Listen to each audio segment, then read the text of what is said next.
अस्सलामुअलैकुम students, welcome back to my YouTube channel. तो आज के इस वीडियो में हम चैप्टर 2 एंजाइम्स के बारे में कोफैक्टर पढ़ेंगे। आज कोफैक्टर के बारे में पढ़ेंगे कि कोफैक्टर क्या होते हैं और क्यों हमारी बॉडी के लिए ज़रूरी होते हैं। कोफैक्टर जो है, स्टार्ट करते हैं। कोफैक्टर जो है हमारे पास एक नॉन प्रोटीन पार्ट होता है, एंजाइम का एक नॉन प्रोटीन पार्ट होता है। जो नॉन प्रोटीन पार्ट होता है उसके फंक्शंस की बात करते हैं कि कोफैक्टर हमारी बॉडी में क्या काम करता है, एंजाइम्स के ऊपर क्या काम करता है। तो कोफैक्टर जो है वो एंजाइम्स को प्रॉपर फंक्शनिंग में लाता है।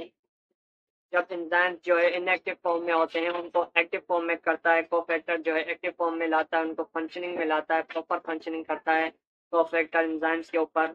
उसके बाद दूसरा पॉइंट जो है वो एक्ट एज अ ब्रिज। अब जो कोफैक्टर है वो एक ब्रिज का काम भी करता है, एक रास्ते का काम करता है। जब कोफैक्टर जो है एंजाइम्स ऑफ एक्टिव साइट और सबस्ट्रेट मॉलिक्यूल्स जब आपस में बाइंड होते हैं तो उस बाइंड होने के जो बीच का जो रास्ता होता है वो कोफैक्टर बनता है।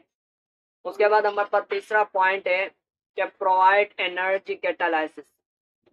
अब ये जो है कोफैक्टर है, ये जो एंजाइम्स के ऊपर जो है एनर्जी भी इसको प्रोवाइड करता है। इसके ज़्यादा से ज़्यादा एनर्जी इसमें देता है कि रिएक्शन जो है जल्दी से जल्दी हो सके। अब कितनी एनर्जी प्रोवाइड करता है जो है कोफैक्टर एंजाइम्स के ऊपर, तो कैटालाइसिस एनर्जी इंक्रीज, कितनी एनर्जी इंक्रीज हो सकती है कोफैक्टर के ऊपर, तो 10 पावर 6 से लेकर 10 पावर 14 तक उसको क्या है, एनर्जी को इंक्रीज कर सकता है कोफैक्टर। उसके बाद हम आते हैं कोफैक्टर के जो है दो टाइप्स होती हैं। सबसे पहले जो होती है वो होलो एंजाइम्स और दूसरी होती है एपो एंजाइम्स। जो होलो एंजाइम्स होते हैं उनके उसमें क्या होता है, उसमें जो है कोफैक्टर रिक्वायर्ड होता है, उनको मौजूद होता है, कोफैक्टर उनको दिया हुआ होता है ऑलरेडी, कोफैक्टर उनमें मौजूद होता है। लेकिन जो एपो एंजाइम्स होते हैं, एपो एंजाइम्स में क्या होता है, कोफैक्टर मिसिंग होता है, कोफैक्टर उनमें मौजूद नहीं होता। तो हेलो एंजाइम में क्या होता है, कोफैक्टर मौजूद होता है, और एपो एंजाइम में क्या होता है, कोफैक्टर मौजूद नहीं होता। उसके बाद हमारी बॉडी में कुछ ऐसे सेल्स होते हैं जिनमें क्या होता है, कोफैक्टर मौजूद नहीं होता। उनको एक्टिव करने के लिए और इनएक्टिव करने के लिए हमारी बॉडी में उनको कुछ ऐसे एंजाइम्स होते हैं जिनमें क्या होते हैं, कोफैक्टर मौजूद नहीं होता, उनमें रिक्वायर्ड नहीं होता, दिया हुआ नहीं होता उसमें, उनको एक्टिव करने के लिए या इनएक्टिव फॉर्म में करने के लिए। तो वो कौन से एंजाइम्स हैं, उसकी मैंने एक एग्जाम्पल लिखी है, पेप्सिन। पेप्सिन हमारी बॉडी में एक ऐसा एंजाइम है जो कि गैस्ट्रिक ग्लैंड को सिक्रीज करता है फ्रॉम द स्टमक वाल, और इसको इनएक्टिव फॉर्म में सिक्रीज करता है। क्यों इनएक्टिव फॉर्म में सिक्रीज करता है, क्योंकि इनएक्टिव फॉर्म में सिक्रीज करता है और इस इनएक्टिव फॉर्म ऑफ पेप्सिन को हम पेप्सिनोजन कहते हैं। अब इस पेप्सिनोजन की जो एक्टिव साइड होती है वहां पर एक पॉलीपेप्टाइड पॉलीपेप्टाइड फ्रेगमेंट मौजूद होता है। तो इस वजह से यह पेप्सिनोजन इनएक्टिव फॉर्म में सिक्रीज होता है। उसके बाद हम टाइप ऑफ कोफैक्टर की बात करते हैं। टाइप ऑफ कोफैक्टर तीन टाइप होती है कोफैक्टर की। उससे पहले हम बात करते हैं कि जो टाइप कोफैक्टर हैं वो ऑर्गेनिक भी हो सकते हैं या फिर इनऑर्गेनिक भी हो सकते हैं, दोनों तरह के हो सकते हैं। अब ऑर्गेनिक क्या होते हैं, ऑर्गेनिक जब कार्बन जो है हाइड्रोजन के साथ डायरेक्टली बॉन्ड बनाता है उसे हम कहते हैं ऑर्गेनिक मॉलिक्यूल्स। और जब कार्बन जो है हाइड्रोजन के साथ डायरेक्टली बॉन्ड नहीं बनाता, किसी और डिफरेंट मॉलिक्यूल्स के साथ बॉन्ड बनाता है, तो हम उसे इनऑर्गेनिक मॉलिक्यूल्स कहते हैं। अब उसके बाद पहली जो हमारे पास टाइप है कोफैक्टर की वो है एक्टिवेटर्स। अब ये जो एक्टिवेटर्स हैं ये जो है इनऑर्गेनिक मॉलिक्यूल्स के होते हैं, मतलब मेटालिक आयंस के होते हैं। मेटालिक आयंस की जो एग्जांपल मैंने एक कुछ लिखी हैं, एग्जांपल पे आते हैं मैग्नीशियम, आयरन, कॉपर, और भी होती हैं इसी। तो ये एक्टिवेटर क्या करते हैं, ये ऐसे एक्टिवेटर्स होते हैं, ऐसे मेटा नेचर के होते हैं जो कि एंजाइम्स को क्या करते हैं, एक्टिव करते हैं। जब एंजाइम्स और सबस्ट्रेट मॉलिक्यूल्स आपस में बाइंड होते हैं तब ये जाकर उसमें अटैच हो जाते हैं और अपनी फंक्शनिंग करते हैं। जब फंक्शनिंग होने के बाद यह क्या हो जाते हैं, डी अटैचेबल हो जाते हैं। फंक्शनिंग करने के बाद जब सबस्ट्रेट मॉलिक्यूल्स जो है प्रोडक्ट में कन्वर्ट हो जाता है तब ये क्या करते हैं, ये डी अटैचेबल हो जाते हैं। ये क्या हो जाते हैं, डी अटैचेबल हो जाते हैं, मतलब उनसे क्या होते हैं, अलग हो जाते हैं। अब मैंने यहाँ पे डायग्राम बनाई है, उस डायग्राम के तरह देखते हैं। ये मैंने एंजाइम बनाया, ये एंजाइम है और ये सबस्ट्रेट मॉलिक्यूल। अब ये जो मैंने ग्रीन कलर का बनाया है ये क्या है, ये कोफैक्टर है। इसने क्या बनाया, कोफैक्टर बनाया। अब जब ये अटैच होते हैं पहले क्या बाइंड होगा, पहले जाके क्या होता है कोफैक्टर आकर बाइंड होता है, पहले कोफैक्टर आके बाइंड होता है, उसके बाद जो है सबस्ट्रेट मॉलिक्यूल बाइंड होता है। नेक्स्ट डायग्राम में मैंने यहाँ पे बनाया है, पहले जो है सब कोफैक्टर मॉलिक्यूल जो है यहाँ पे बाइंड हुआ है, उसके बाद जो है सबस्ट्रेट मॉलिक्यूल यहाँ पे बाइंड हुआ है। और जब रिएक्शन हो जाता है, जब रिएक्शन कंप्लीट हो जाता है, सबस्ट्रेट मॉलिक्यूल जो है वो डी अटैचेबल हो जाता है, तो उसके साथ जो ये कोफैक्टर होता है ये क्या होता है, डी अटैचेबल हो जाता है। एक्टिवेटर जो होते हैं वो लूजली अटैच होते हैं, इस वजह से जो है ये डी अटैचेबल हो जाते हैं, ये एंजाइम से अलग हो जाते हैं बिफोर द रिएक्शन। उसके बाद हम नेक्स्ट टाइप ऑफ कोफैक्टर की तरफ चलते हैं।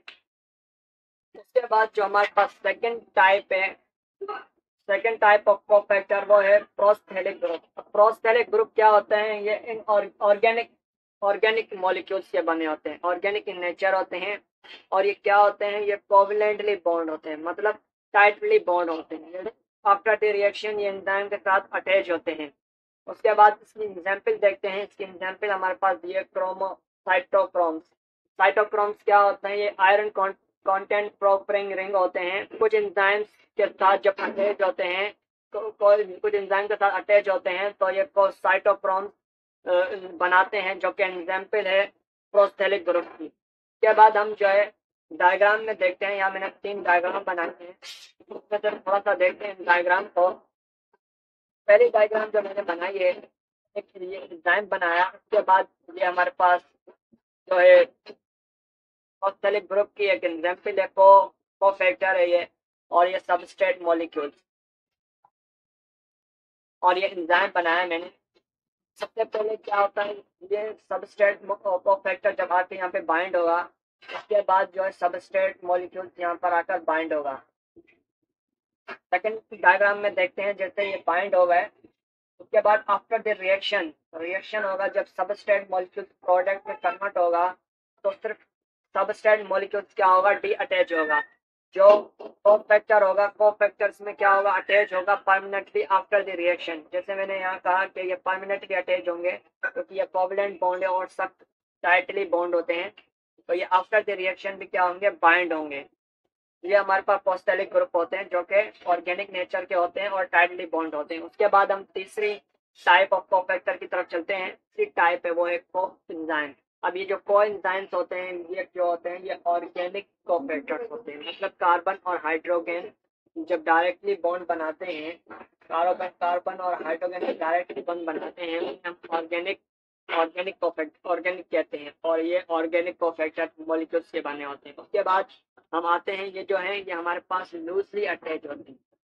ये हमारे पास जो है के साथ एक लूजली अटैच होते हैं, मतलब परमानेंट अटैच नहीं होते हैं। जैसे हमारे पास जो पहले था प्रोस्थेलिक ग्रुप जो है वो परमानेंट अटैच था, लेकिन जो कोफैक्टर्स होते हैं वो लूजली अटैच होते हैं आफ्टर द रिएक्शन के बाद जब सबस्ट्रेट मॉलिक्यूल जो है प्रोडक्ट में कन्वर्ट हो जाता है, तब जो है वो एंजाइम से डी अटैचेबल हो जाता है। तो ये जो कोएंजाइम्स है ये भी क्या होते हैं, डी अटैचेबल हो जाते हैं। उसके बाद हमारे पास इसकी एग्जाम्पल मैंने लिखी है, एग्जाम्पल है डायरेटिव ऑफ विटामिन। डायरेटिव ऑफ विटामिन इसकी एग्जाम्पल है। ये क्या होती है, विटामिन और मिनरल्स की डेफिशिएंसी की तो वजह से जो हम बॉडी में डिजीज काज होती है उसे हम डेफिशिएंसी डिजीज कहते हैं। अब इम्पोर्टेंट डिजीज आपकी केपीके की बुक में मौजूद है, उसको थोड़ा सा डिस्कस कर लेते हैं। ये हमारा इम्पोर्टेंट एमसीक्यू भी बन सकता है। तो ये जो बेरी बेरी है, ये जो बेरी बेरी है, बेरी बेरी डिजीज है जिसमें क्या होता है, vitamin B, lack of vitamin B की जो है कमी हो जाती है, विटामिन बी की कमी हो जाती है, जिसमें ये डिजीज काज होती है। तो इसे हम क्या कहते हैं, बेरी बेरी कहते हैं। बेरी बेरी डिजीज क्या होती है, बेरी बेरी डिजीज को अंदर जो है इंफॉर्मेशन जो है नर्व्स होते हैं, हार्ट फेलियर होते हैं, इसको बेरी बेरी डिजीज कहते हैं।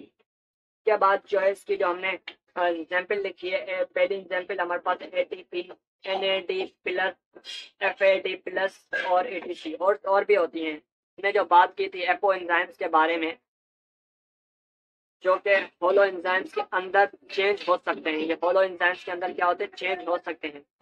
या जो एपो एंजाइम्स हैं, एपो एंजाइम्स को हम जो है के पास जो है कोफैक्टर मौजूद नहीं होता, जिसकी वजह से ये क्या होते हैं, इनएक्टिव फॉर्म के अंदर होते हैं। अगर हम इनको जो है कोफैक्टर प्रोवाइड कर दें, मतलब उसको दे दे, तो ये होलो एंजाइम्स के अंदर जो आएंगे कन्वर्ट हो सकते हैं।